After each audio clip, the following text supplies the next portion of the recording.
On ne peut me duper. Mais entre vous, vous allez vous duper. Alors les prophètes, tout ce que je vous inspire, toute révélation que je vous fais, mettez à l'écrit. Afin que quiconque lise, que aucun ne se laisse duper par l'autre. Quand ils vous le disent, n'est-ce pas, je dis, il y a deux voies. Quand vous demandez aux musulmans, ils vont vous le dire. Vous demandez aux chrétiens, ils vont vous le dire. Il y a deux voies. Une voie très fine qui mène à moi dans mon paradis. Où peu de personnes l'empruntent. Mais il y a une voie large, comme un boulevard, qui mène en enfer, où tout le monde... Alors vous avez compris pourquoi cette voie fine, cette voie qui mène au paradis est fine. As-tu refusé de consommer l'alcool quand on t'a dit, oh, la bière est bien glacée? Quand tu l'as vu, tu l'as évité à cause du paradis. Quand ton bangalais est debout, tu as refusé d'aller au soin à cause du paradis. Quand on t'a giflé sur ta joue gauche, est-ce que tu as tendu la joue droite à cause du paradis? Le jour où tu as eu faim, où tu étais encore malade, et que tu as vu un individu là que tu n'as jamais connu, qui est assis tristement, qui est en train de souffrir, est-ce que tu t'es abandonné pour te donner à cette personne? C'est ça la voie fine qui amène au paradis. En souffrant à cause de ma parole. En souffrant, comment? Pas dans le vide, en faisant le bien. Parce que pendant que tu as un peu seulement, et que tu es dans le besoin, tu as faim, tu n'as qu'un peu, et que tu vas donner à la personne qui souffre, que tu ne connais pas, tu as souffert pour faire le bien, tu es sur la voie de mon paradis. C'est ce qui veut dire la voie fine. Se donner, comme je me suis donné sur la croix Golgotha. Oh, la voie de Satan. C'est ce que vous voyez. Oh, aller au soin. Oh, c'est bon. Oh, aller boire l'alcool. Oh, aller mentir. Oh, la femme que tu n'as pas mariée, tu cherches l'argent pour la mentir, coucher avec elle. Tu vas coucher avec une fille dans le couloir pour dire c'est pas toi qui l'as enceinté. Comment un homme peut aller tromper une femme avec l'argent? Vous avez vu pourquoi je vous ai dit, à cause de l'argent, le diable va vous balloter comme les pailles sèches pour vous brûler. Ça y est, il a réussi.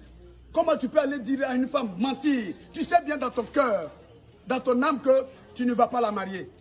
Mais tu vas la suivre avec de l'argent dans un couloir, tu couches avec elle, et quand elle est enceinte, elle t'appelle, tu lui dis non, c'est pas moi qui t'ai enceinté. C'est le couloir qui l'a enceinté. Est-ce qu'un homme normal peut agir ainsi? Est-ce que ces genres de comportements peuvent être dans mon paradis? Non. Alors, si tu t'agis en ordure, tu seras brûlé comme vous brûlez vos ordures. Le Satan, comme vous voyez, il s'appelait comment? Lucifer. Il était le plus beau de mes anges. Relisez. Il était le plus beau de mes anges. Comment il est devenu serpent, démon? À cause de quoi? Son mauvais comportement. Alors, il a été aussi une créature comme vous. Alors, et vous avez vu que les autres anges sont restés avec moi, fidèles. C'est comme ça.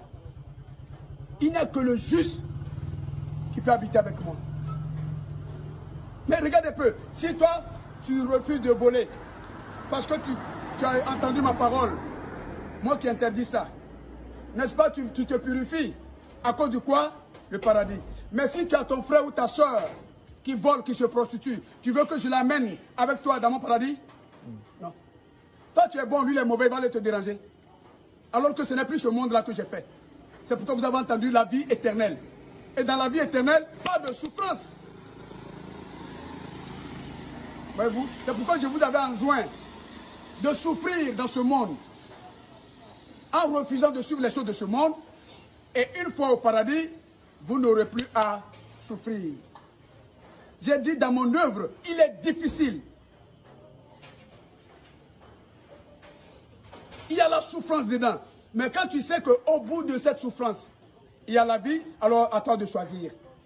Soit que tu acceptes de souffrir maintenant pour avoir la vie au bout, soit que tu cherches ta vie pour ton plaisir charnel, artificiel, et puis finir comme les ordures dans le feu.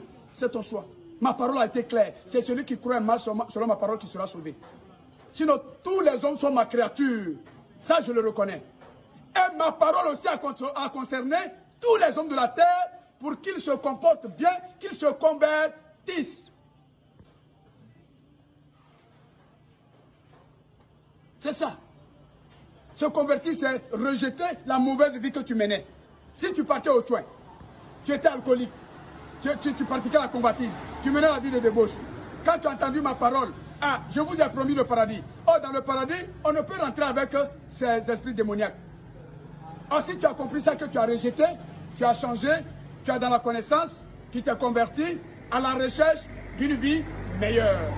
Et quand tu ne l'as pas fait, tu as rejeté ma parole, alors moi aussi je te rejette. J'ai été clair dans ma parole. J'ai dit quoi? Celui qui se préfère à moi, moi aussi je me préfère à lui. Donc tous ceux qui vous font des lavements de cerveau, je suis venu et rétablir la vérité. Il y a les pasteurs, les prêtres, les prophètes, les imams qui vous font lavement de cerveau chaque jour dans vos synagogues, vos lieux de rassemblement, dans les assemblées. Tout ça à cause de quoi? À cause de l'argent. Aucun n'a accepté de souffrir. Voyez-vous, quand j'ai dit apportez vos dîmes et vos offrandes dans ma maison, si vous aviez la connaissance, vous aurez compris qu'à partir du moment où moi, Dieu, j'ai dit, j'ai créé l'homme à mon image, à ma ressemblance, alors ma maison, c'est l'homme. Donc, apporter ta dîme et tes offrandes à ma maison, c'est apporter ça à une personne qui est comme toi, qui est ma maison, qui souffre. Toi, ta dîme et ton offrande à faire va t'offrir à cette personne qui souffre. Pauvre. Amen. Amen. Je n'ai pas dit d'aller donner ça aux prêtres, aux pasteurs, aux imams dans les synagogues, qui vont boire, qui vont se prostituer partout, qui sont toujours au coin dans les maquis. Ces prêtres véreux, ces pasteurs menteurs, ces prophètes hypocrites, qui vous ont transformé en des clients. Au lieu de faire de vous des croyants, comme j'ai dit à mes disciples, allez-y, pêchez les hommes, allez annoncer ma parole aux hommes de la terre afin qu'ils se convertissent. Mais les prêtres ne l'ont pas fait.